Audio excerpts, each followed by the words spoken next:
16 years in, podcasting still relies on an obfuscated and disconnected from reality metric to track all aspects of success: file downloads. Now, there's a better way.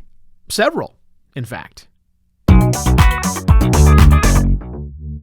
Hello and welcome to another Podcast Pontifications with me, Evo Terra.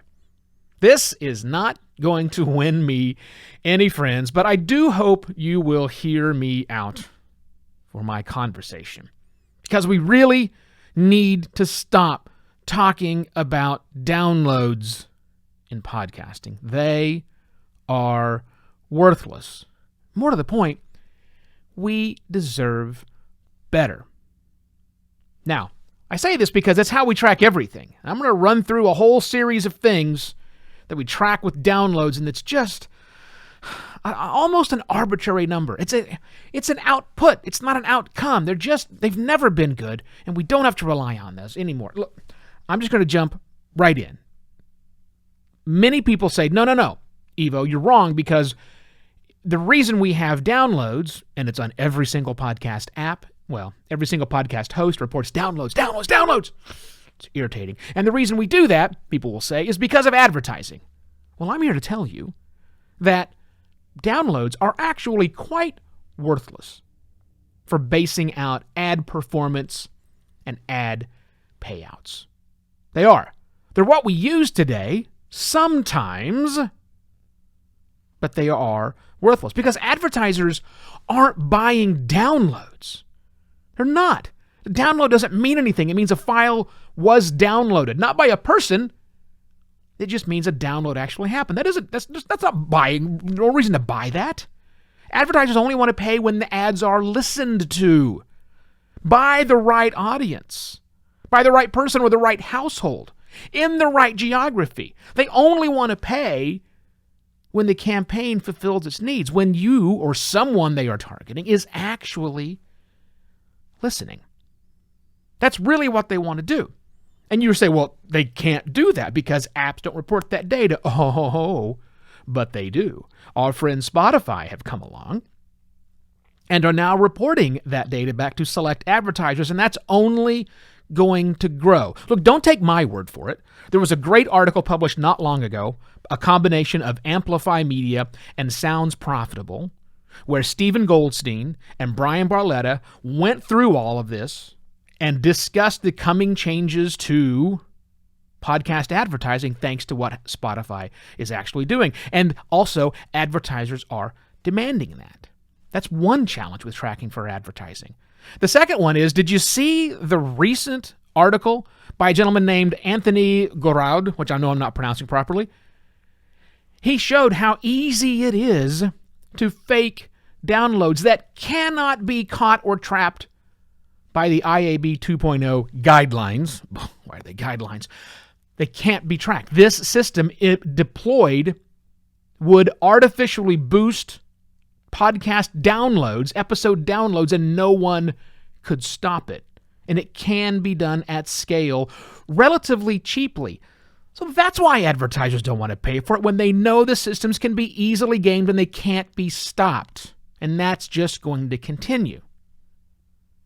Now, you might argue that, well, hold on, that may be fine for Spotify, but what about all the other places where podcasters are monetizing them and they're tracking on downloads? Again, downloads aren't really all that helpful, and they were going to become less helpful as more people start using Spotify data to find out what's the difference between a download and an actual ad listen. And once we get that number figured out, we'll have enough data, enough statistical relevance so we can we can forecast what that actually means.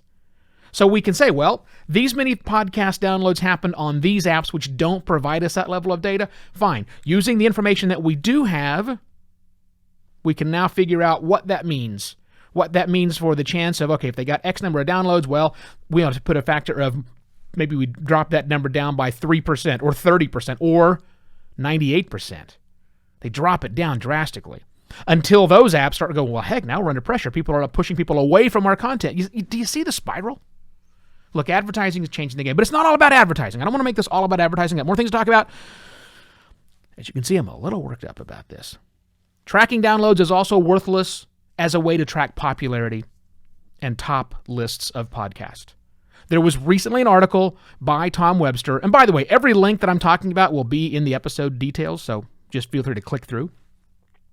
There's an article Tom Webster wrote not long ago for Pod News that basically showed that it's what I'm calling it the serial problem, right? Serial continues to show up in the list of the top podcasts, not because people are listening to Serial, and they certainly do. I'm not saying people don't discover Serial every single day and then listen to it. It was a great show. But it's artificially driven because Serial is smart and put additional episodes in their feed for other podcasts that is stupidly, by these PodTrack rating systems and others, tracked back to the show and said, well, it got downloads. This show got downloads. Therefore, it's really popular. There weren't even episodes of the show. A much better way to do that, track the audience itself, but maybe feed pings, maybe looking at unique touches of all the files that make up a particular show. There's a better way to do that. We would get rid of some of those false flags out there. I think it's worthless for tracking your show's growth. We already know that if you double the output of episodes you make and you keep your audience the same, you'll double your downloads.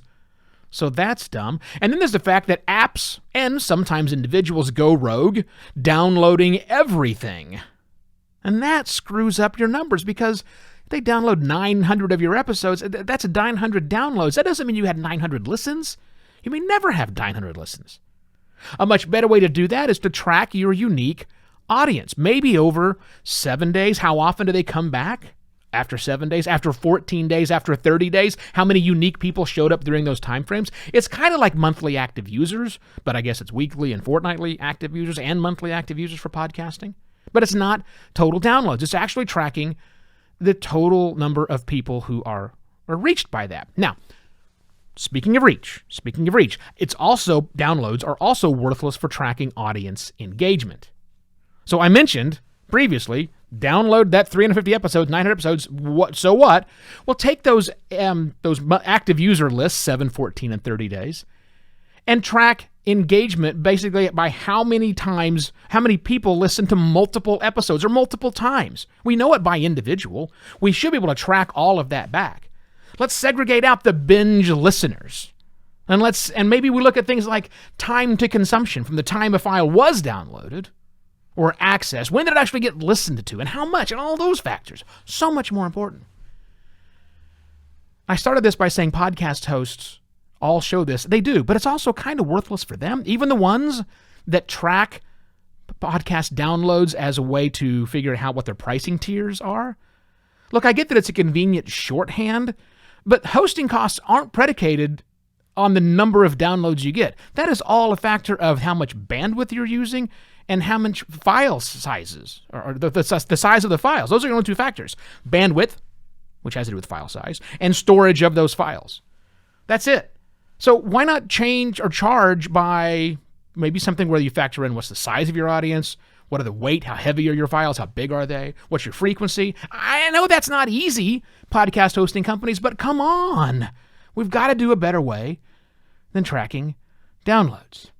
Right. I've been ranting for a long time. I thank you for listening to my TED Talk, if you will, about downloads, but we got to move past this kind of stuff. Anyhow, two things and I'll let you go. Buymeacoffee.com/evoterra is where you can go show your support for this show, even if I made you mad with this particular episode. I'm sorry that I'm impacting your livelihood, but here we are. Buymeacoffee.com/evoterra. And please tell a friend about podcast pontifications. Maybe this episode if you agree with me, certainly not this episode if you don't agree with me, or just simply the show. Send a friend who is also a podcaster a note telling them about podcast pontifications. Word of mouth from one podcaster to another is the only way that this show grows, so pretty please with sugar on it. Make that happen. That's it. I shall be back tomorrow with yet another podcast pontifications. Cheers!